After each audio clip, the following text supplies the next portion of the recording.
কই মাহফিলের আয়োজক কারা?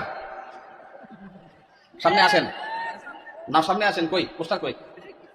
নাম বলার আগে সামনে আসেন। নামই নেই। আচ্ছা, আর ইমাম সাহেব আছেন আর এক দুজন? কই ভাই? কোন এলাকার? পাশের এলাকার। বেতন কত? হ্যাঁ 8,000। কোন এলাকার? নোয়াগ্রাম। নোয়াগ্রামের ভাইরা নিশ্চয় আছেন। আমি আপনাদের শরম দিতে চাই না, আপনাদের কারো হাতে তুলতে চাই না। ইমাম সাহেবদের জবানবন্দি নিলাম, ধন্যবাদ। আর কোন ইমাম সাহেব আছেন? মুরব্বী দাঁড়ান একটু। ইমাম সাহেব দাঁড়ান কষ্ট করে। কোন এলাকার ভাই? জি, এতজন বলে কেমনে বুঝবো? খুন্দার পাড়া, খুন্দার গড়া। ওকে, আপনার পাশের গ্রাম। আপনার বেতন কত ভাই? 6,000। বসেন ভাই রে। প্রশ্ন প্রসঙ্গে চলে আসলো, এতজন ইমামের জবানবন্দি আমরা নিলাম। হয়তো খুঁজলে আরো 10-20 জন ইমাম পাওয়া যাবে। অনেকে হয়তো চক্ষু লজ্জায় হাতটা উঠাচ্ছেন না, বলছেন না। ভাইয়ের আমার, এটা আমাদের জন্য, বাংলাদেশের মানুষের জন্য লজ্জা, অনেক বড় লজ্জার বিষয়। পৃথিবীর অন্য যে কোনো দেশের সাথে আপনি যদি তুলনা করেন, শুধু সৌদি আরবের কথা যদি বলি, আমি 10 বছর সৌদি আরবে ছিলাম। আমাদের শেখ সাইফুল্লাহ মামুন ভাই দীর্ঘদিন সৌদি আরবে ছিলেন। সৌদি আরবের সকল মসজিদের ইমাম সাহেবরা ইমামতি করে যেই সম্মানই পান, সেটা এভারেজে 5 থেকে 7,000 সৌদি রিয়াল। পাশাপাশি বাসা, বিশাল বড় বাংলো, সাধারণ বাসা না, বিরাট এরিয়া নিয়ে বাংলো। এইটা হলো তাদের এক্সট্রা ডিউটি, এক্সট্রা ইনকাম প্রত্যেক ইমাম সাহেবের। এমনকি মক্কার মসজিদে হারামের ইমাম এবং মুয়াজ্জিন, মসজিদে নববীর ইমাম এবং মুয়াজ্জিন, সবাইরই এই পেশার বাইরে তাদের আরেকটা মূল পেশা আছে। যারা খুব বেশি শিক্ষিত তারা বিশ্ববিদ্যালয় শিক্ষক। যেমন মসজিদে হারাম মক্কার যদি বলেন একজন একজন করে সমস্ত ইমামদের কথা বলা যাবে প্রায়, যে সবাই প্রায় কোনো না কোনো হয় আদালতে বিচারপতি, আর না হলে কোন বিশ্ববিদ্যালয়ের প্রফেসর। এটা মসজিদে হারাম শরীফের ইমামদের কথা বলতেছি, সব পিএইচডি হোল্ডার, বড় বড় আলেম, হয় জাজ, জাস্টিস অথবা বিশ্ববিদ্যালয় শিক্ষক। হারাম শরীফের একজন মুয়াজ্জিন, 2 জন মুয়াজ্জিনের অফিসে আমি গিয়ে সাক্ষাৎ করেছি। আপনিও ছিলেন সাথে, শেখও ছিলেন সাথে। এক বাংলাদেশি ওই মুয়াজ্জিন সাহেব, হারাম শরীফের মুয়াজ্জিন, ওনার খেদমত করে। আমাকে বলে যে, আমরা হোটেলে ছিলাম, বলো যে ভাই আমি তো হারামের মুয়াজ্জিনের খেদমত করি, ওনার অফিসে চাকরি করি। টিবর বাংলাদেশি ভাই বলে যে, ওনাকে বলছি যে আমার দেশে এক হুজুর আসছে, ওমরা করতে, দেখা করতে যাবেন কেন? হারাম শরীফের মুয়াজ্জিনের সাথে দেখা করাও তো সৌভাগ্যের বিষয়, চলেন যাই। গেলাম, যাই দেখি একটা কোর্টে উনি একটা সাধারণ একটা ডেস্কে চাকরি করেন। হারামের মুয়াজ্জিন। আমরা যদি বাইতুল মুকাররমের মুয়াজ্জিন হইতাম তো আমাদের ঠেলায় তো মানুষই টিকতো না, আবার চাকরি করা। হারামের মুয়াজ্জিন, যে বেতন, যে প্রটোকল, যে সম্মান, আবার চাকরি করা লাগে, কিন্তু করতেন। পাড়া মহল্লার যে সমস্ত মসজিদের ইমামরা, মুয়াজ্জিনরা, তারা সবাই হয় পুলিশে চাকরি করে, আর না হলে কোনো স্কুলে তারা শিক্ষকতা করেন। বেশিরভাগ এই 2 ক্যাটাগরিতেই থাকেন। আমি সৌদিতে যে বাসায় ছিলাম, আমার বাসার পাশের মসজিদ, যে মসজিদে 5 ওয়াক্ত নামাজ আমি জামাতে পড়ার সুযোগ পেতাম, সেই মসজিদের ইমাম সাহেব, তিনি বিরাট বড় শিল্পপতি, অনেক ব্যবসা প্রতিষ্ঠান, তার অনেকগুলো বড় বড় চেইন সব super market, Dahiya super market নাম, বিরাট নাম করা দাম্মাম।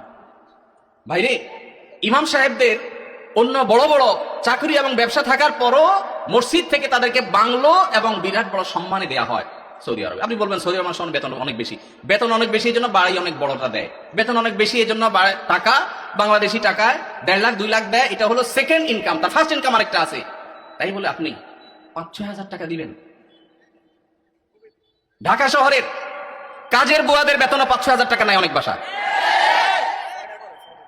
ঢাকা শহরের কাজের বুয়ারাও মাসে 10,000 15,000 টাকা কামাই করে।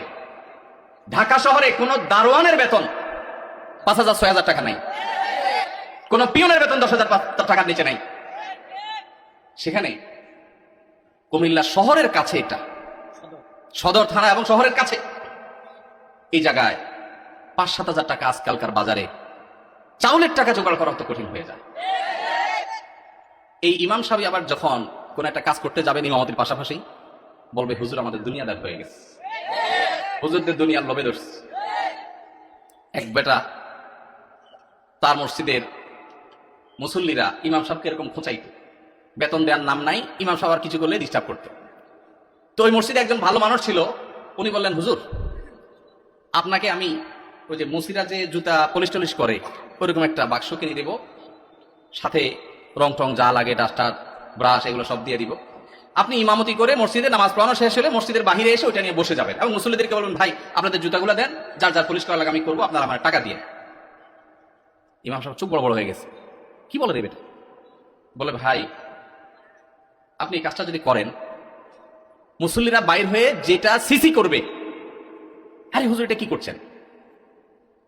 তো ওইটাকে বলেন যে, ভাই এই জুতা যদি আমার কাছে দিতে আপনার লজ্জা বোধ হয়, আপনার কাছে যদি অপমান বোধ হয়, তাহলে জুতা আমার কাছে নিয়ে আপনার নিজের গালে নিজে মারা উচিত। আমি বলছি না যে আক্ষরিক অর্থে ইমাম সাহেবকে ওইটা মারতে তিনি বলেছেন। অনেক আগে ঘটনা কোথাও শুনেছি, সত্য হতে পারে, রূপক হতে পারে, কিন্তু এই গল্প আমাদের শিক্ষা দেয়। আমাদের মসজিদের ইমাম সাহেবদের, মুয়াজ্জিন সাহেবদের সম্মানে আমরা দিতে চাই না, মাহফিল করে বক্তার জন্য মোটা অঙ্কের হাদিয়া রেডি রাখি।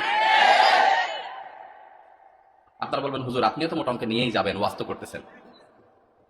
ভাই আমাকে মোটা দেখ, চিকন দেখ, না দেখ, এটা নিয়ে আমার মাথা ব্যথা নেই, আলহামদুলিল্লাহ। এবং আল্লাহর মেহেরবানিতে এটা আমার কোনো প্রত্যাশাও নেই, আল্লাহর ফজলে।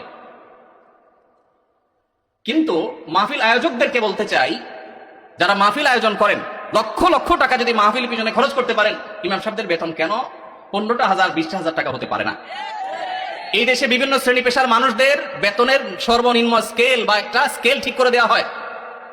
আমি দাবি করতে চাই, আমাদের রাষ্ট্রের উচিত, রাষ্ট্র নিজে ইমাম সাহেবদেরকে মূল্যায়ন করতে না পারলেও মিনিমাম যেন তাদের একটা সমাজে সম্মানজনক ভাবে চলতে পারে, সেজন্য তাদের একটা সম্মানজনক বেতনের স্কেল ঘোষণা করা হোক। আর সমাজের যারা বিবেকবান মানুষ, আল্লাহর হস্তে তারা ইমাম সাহেবদের সম্মান দেওয়া, মর্যাদা দেওয়া শিখবো তো ইনশাআল্লাহ। আপনার এলাকার মানুষ যারা আছেন, প্রশ্ন প্রসঙ্গে হয়তো আপনাদের ইমাম সাহেবদের বেতনগুলো আমরা জানতে পারলাম, আপনারা মনে কষ্ট নেবেন না। আপনাদেরকে ছোট করা আমার উদ্দেশ্য না, আমার উদ্দেশ্য হলো আমাদের বিবেকগুলোকে জাগ্রত করা। কোনো মসজিদ কমিটির লোকজন যদি এখানে থাকেন, তাহলে আমি আপনাদেরকে বলবো, এমনকি মুসল্লি ভাইরা যারা আছেন তাদেরকে বলবো, মসজিদে গিয়ে এটা নিয়ে দাবি তুলবেন, ইমাম সাহেবের সম্মানজনক বেতন নিশ্চিত করতে হবে ইনশাআল্লাহ। কোনো মুসলমান সমাজে এটা হতে পারে না। সৌদি আরবের কথা আমি বলেছি, সৌদি আরবেরটা আমি কাছে থেকে দেখেছি, এই জন্য আমার মনে হয় না পৃথিবীর অন্য কোনো মুসলমান সমাজে মানুষের গড়ে একজন রিক্সাওয়ালাও 10,000-এর বেশি ইনকাম করে, সেই সমাজে ইমাম সাহেবের বেতন 4,000 5,000, এটা কোনোদিন গ্রহণযোগ্য হতে পারে না। আপনাদের এই ধুলিপাড়ায়, কুমিল্লা, আপনারা যদি সারাদিনে আর কোনো কাজ না, একটা কাজই শুধু করবে, এরকম একজন অশিক্ষিত, শিক্ষা বঞ্চিত মানুষকেও নিয়োগ দেন, তারপরেও তো 4-5 হাজার টাকায় পাবেন না। কিভাবে একজন ইমামকে আপনারা 5,000 টাকা বেতন দেন? কোন মসজিদের দায়িত্বশীল ভাইরা আছেন যে আপনারা তওবা করবেন যে ইমাম সাহেবের বেতন 10-এর উপরে উঠাবেন? কেউ আছেন? থাকলে পার্টিকুলার কেউ থাকলে বলেন, কেউ আছেন? সভাপতি সাহেব, সেক্রেটারি সাহেব যদি থাকেন যে আলোচনা করবেন, অন্তত এ ওয়াদা করবেন। আপনি কোন মসজিদের নাম বলেন? নোয়াগ্রাম। এখন বর্তমান বেতন কত ইমাম সাহেবের উঠছেন যেহেতু জিজ্ঞেস করি? 7,000। এখন নিয়ত করছেন কত দিবেন? 25 সাল থেকে। 25 সাল মানে এখন তো 25 শুরু হয়ে গেছে, 10-এর প্রস্তাবনা আছে। মাশাআল্লাহ মাশাআল্লাহ। ভাই মসজিদ কোন এলাকা? নোয়াগ্রাম চৌধুরী বাড়ি। আপনি কি কমিটির? ভাই কমিটি সেক্রেটারি। ওনার মসজিদের ইমাম সাহেবকে ওনারা এই মাস থেকে 10,000 টাকা দেওয়ার নিয়ত করেছেন, বলে আলহামদুলিল্লাহ। আমরা বলবো 10,000 নয়, যেহেতু এখন একবার বাড়াইছেন ভালো কথা, 6 মাস পরে বা 1 বছরের মাথায় 15,000 টাকা করবেন ইনশাআল্লাহ। যখন ওরা সেটারও নিয়ত করবেন। নোয়াগ্রামের ভাইরা আপনারা দেখে শুনে রাখেন, কিন্তু রাগ করেন নাই তো আবার? জাযাকাল্লাহ খাইর। আর কোন কমিটির ভাইরা আছেন যে নিয়ত করবেন, নিয়ত চেঞ্জ করবেন? বলেন দেখি, বলেন। আজকে ভিন্ন কালেকশন হোক, বউ কালেকশন হতে করলাম। ভাই কোন মসজিদে বলেন? জি মাশাআল্লাহ, 10,000 রানিং দিচ্ছেন। একটা ভালো উদাহরণ পাওয়া গেল, মাশাআল্লাহ মাশাআল্লাহ। ভালো উদাহরণ আছে। কোন এলাকার? আলমপুর। কিন্তু 10,000 টাকা তো যথেষ্ট না ভাই। কবে নাগাদ আনুমানিক একটা আইডিয়া দেন না, আইডিয়া দেন না। আলাপ করেই তো দিবেন, আপনি তো একা দিবেন না। অন্তত প্রস্তাবনা দিয়ে, যে মাহফিল থেকে হুজুররা প্রস্তাবনা দিছে, অন্তত 15,000-এর ভিতরে রাখেন, 12 থেকে 15 ভিতরে ইনশাআল্লাহ। কবে নাগাদ? আলোচনা সাপেক্ষে। ঠিক আছে। আপনি মসজিদ কমিটির কি? সেক্রেটারি সাহেব। মাশাআল্লাহ, আল্লাহ সেক্রেটারি সাহেবকে তৌফিক দান করুন, আমিন। একটা ভালো দৃষ্টান্ত। ভাইরা 10,000 দিচ্ছেন, মাশাআল্লাহ, কিন্তু 10,000 যথেষ্ট না ভাই। 10,000 যথেষ্ট হতে পারে না। আল্লাহ তাআলা আমাদেরকে উলামায়ে কেরামের, মসজিদের ইমাম সাহেবদের মূল্যায়ন করার তৌফিক নসিব করুন। আমি ভাই একাধিক মাহফিল এমন ঘটেছে যে মসজিদে গিয়ে ইমাম সাহেবদের বেতন কম, এটা ব্যক্তিগত আলোচনা জানতে পেরেছি। আমি আমার মতে করে কমিটি ভাইদেরকে দাওয়াত দিয়েছি এবং বোঝানোর চেষ্টা করেছি, আমরা মাহফিলের জন্য যদি লাখ লাখ খরচ করতে পারি, কেন ইমাম সাহেবদের দিতে পারবো না? আল্লাহ আমাদেরকে তৌফিক দান করুন।